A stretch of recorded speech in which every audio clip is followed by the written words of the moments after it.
గాజువాక 72వ వార్డులో గాజువాక క్లబ్ గౌరవ అధ్యక్షులు చదలవాడ సీతారామాంజనేయులు మరియు పూర్ణచంద్రరావు ఆధ్వర్యంలో టీడీపీ, జనసేన, బీజేపీ ఉమ్మడి కార్యకర్తల ఆత్మీయ సమావేశం జరిగింది.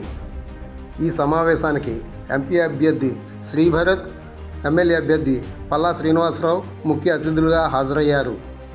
ఈ సమావేశంలో ఎంపీ అభ్యర్థి శ్రీభరత్ మాట్లాడుతూ చంద్రబాబు నాయుడు గారి ప్రజాగలం కార్యక్రమాన్ని విజయవంతం చేసినందుకు ప్రజానీకానికి, ఉమ్మడి కార్యకర్తలకు అభినందనలు తెలియజేశారు. ఒక రోడ్ షోలో మా ఆలోచనలన్నీ ఈ ప్రాంతాన్ని ఎట్లా అభివృద్ధి చేయబోతున్నాం, ఇక్కడున్న సమస్యలు ఎట్లా పరిష్కరించబోతున్నాం, ప్రధానంగా స్టీల్ ప్లాంటు, గంగవరం పోర్టు గురించి కూడా మాట్లాడడం జరిగింది.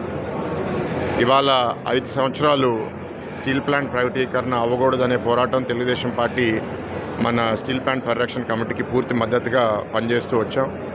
అయితే వైఎస్ఆర్సీపీ పార్టీ ఏ స్టాండ్ బలంగా తీసుకోకుండా కేంద్ర ప్రభుత్వం చేస్తుంటే పట్టుబిడుపులు ఉండాలని మాట్లాడుతూ ఇవాళ ఎలక్షన్స్ వచ్చినాయి కాబట్టి ఇక్కడ ఎమ్మెల్యే అభ్యర్థి, ఎంపీ అభ్యర్థి ఇవాళ వచ్చి మాకు గెలిపిస్తే మేము కాపాడుతామంటే ఎవరు నమ్మే పరిస్థితిలో లేరు.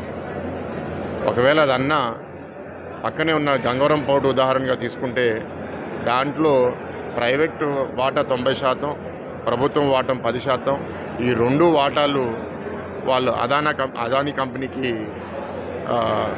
అందరు హ్యాండ్ ఓవర్ చేశారు. స్టేట్ గవర్నమెంట్ వాటా అమ్మాల్సిన అవసరం ఏంటి అని మేము ప్రశ్నిస్తున్నాము. మీరు నిజంగా పబ్లిక్ సెక్టర్ అండర్టేకింగ్స్ మీద మీకు ఒక నిబద్ధత ఉంటే అది చేసుండేవారు కాదు. అది ప్రజలందరికీ గమనిస్తున్నారు. ఇవాళ గంగవరం పోర్టు వైపు కూడా అక్కడ పనిచేసే వాళ్ళు, అక్కడ ఉన్న నిర్వాసితులు గత 6 రోజులుగా అక్కడ ప్రొటెస్ట్ చేస్తుంటే ఇందాకే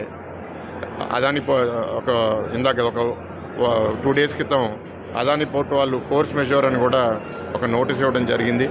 6 రోజుల నుంచి ప్రొటెస్ట్ మేము ఆపలేకపోతున్నాం. మరి 6 రోజులు ప్రభుత్వం ఏం చేస్తుందండి? అక్కడ ప్రొటెస్ట్ చేస్తున్నారు అంటే వాళ్ళకి ఏదో ఒక పరిష్కారం కోసం వెళ్ళి నాయకులన్నా కూర్చుని మాట్లాడాలి కదా. అంటే ఎవరు పోరాటాలు వాళ్ళే పోరాడాలి. స్టేట్ గవర్నమెంట్కి ఏ బాధ్యత లేదు.